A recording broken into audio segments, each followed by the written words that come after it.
My name is Kristen Johnston, and I have selected to cover the Hall of Mirrors. The Hall of Mirrors is located in the Palace of Versailles, which is in Versailles, France. It is the most famous room in the palace.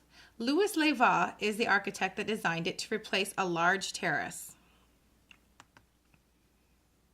The terrace located between the king's apartments to the north and the queen's to the south proved awkward and was exposed to bad weather.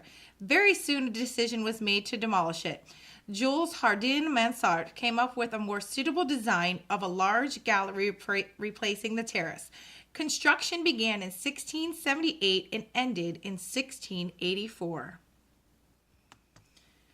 The architect's task was to create King Louis the Ninth's purpose of symbolic concept of himself as a sun king.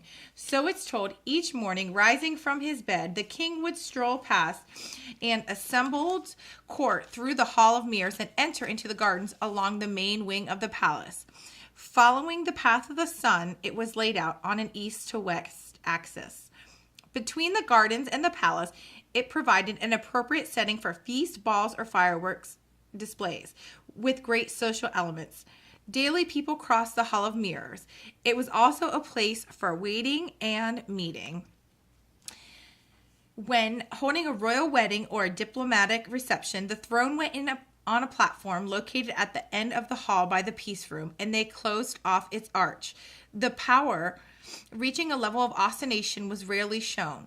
Many crossed the length of the gallery under scrutiny of the French court, who was seated on either side on tiered seating before reaching the king. On June 28, 1919, the Treaty of Versailles was signed, here ending World War I. Official guests are continued to be received here. The whole length of the Hall of Mirrors is 73 meters, and it pays a tribute to France's success politically, economically, and artistically. On its vaulted ceilings, Lebrun depicts political success on 30 painted compositions. It shows the glorious history of Louis IX during his beginning reign and includes the first 18 years from 1661 to Nijmegen peace treaties, military and diplomatic victories, reforms show reorganizing kingdom, illustrated through allegories from antiquity.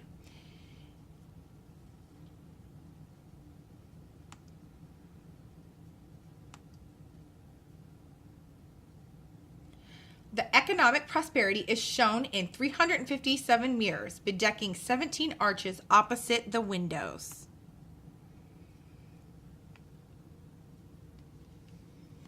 This showed the new French manufacturer could rival the Venetian monopoly of mirror manufacturing. Mirrors in this time were a great luxury.